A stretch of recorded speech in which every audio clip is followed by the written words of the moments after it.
Jamaica has followed Trinidad and Tobago in granting clearance to the Barbados-based carrier Red Jet to begin operations into their countries. The approvals follows a series of meetings involving regulatory authorities. The two CARICOM countries had earlier expressed safety reservations and concerns about the effect the low-cost carrier would have on Caribbean Airlines, which is owned by Trinidad and Jamaica. Air One Limited, trading as Red Jet, had brought court action against Trinidad's Civil Aviation Authority.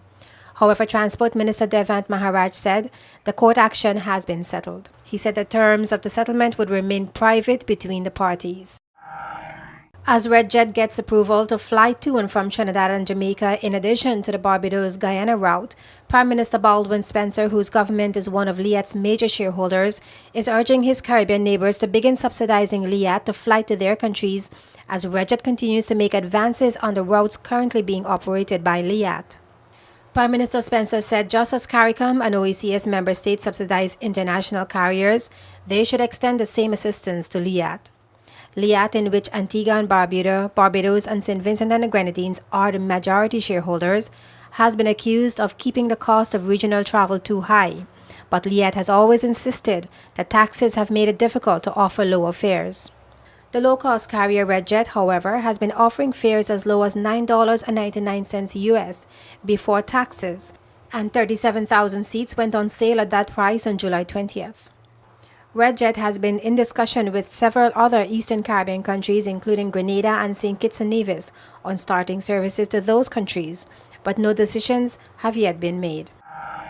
Prime Minister Kamla Persad-Bissessar has agreed to meet with the leadership of trade unions in an attempt to prevent a nationwide shutdown by public workers who are demanding more than 5% salary increase being offered by the government.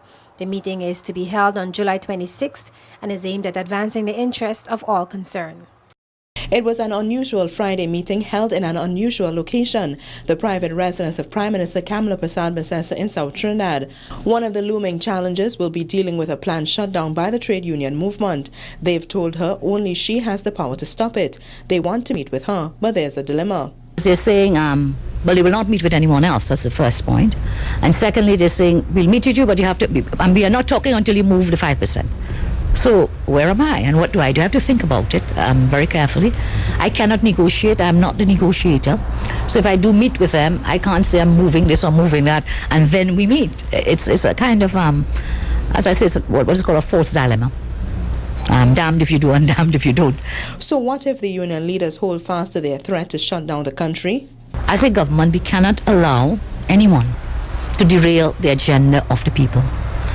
And so we will continue to do the best that we can in all of the circumstances. The unions, as I said, have responded to their letter in due course. I'm still thinking about it to see what that response should be. Of the 7 demands they've made, most, she says, are being addressed. Some of them, in her opinion, were not even related to labor issues, but she remains open and will determine before her deadline next Thursday how she will respond. For CNC3, I'm Melissa Williams. A new partnership between a Cayman dive company and a restaurant is offering a creative solution to Cayman Islands' lionfish problem. In an effort to rid Cayman's waters of this invasive predator, the two businesses teamed up to create Lionfish Safari, which experts say is also good for the restaurant business and dive tourism. This is our sign for lionfish, so when you see them, make sure you point them out. In an effort to rid Cayman's waters of this invasive predator, Ambassador Divers and Michael's Genuine Food and Drink have teamed up to create Lionfish Safari.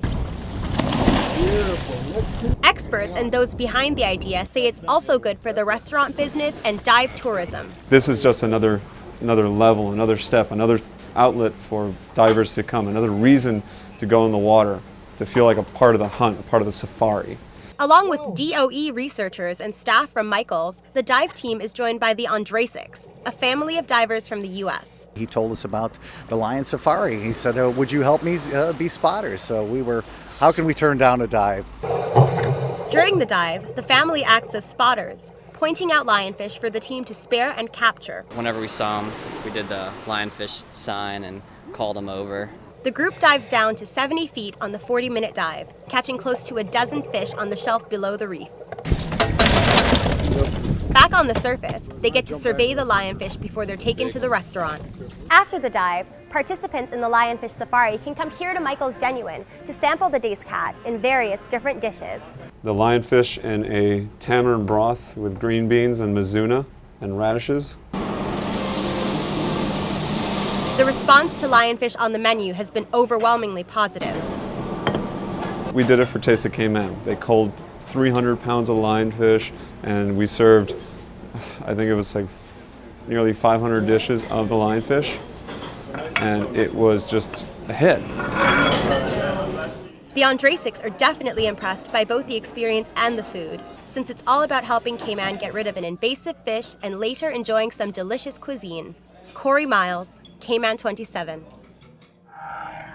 A soon-to-be-published United Nations report on citizen security in the region shows large sections of Caribbean people feel unsafe and do not have confidence in what is being done to combat crime. The victimization survey was undertaken on behalf of the United Nations Development Programme, the UNDP, and conducted in 7 countries, namely Antigua, Barbados, Guyana, Jamaica, St. Lucia, Suriname, and Trinidad and Tobago, during the period of November 2010 to February 2011. The Caribbean Human Development Report on Citizen Security is the first of its kind for the region.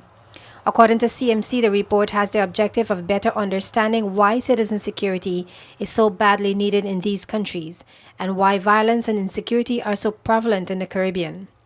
It intends to be an instrument to deal with such issues from a regional perspective, while at the same time taking into account the national level issues.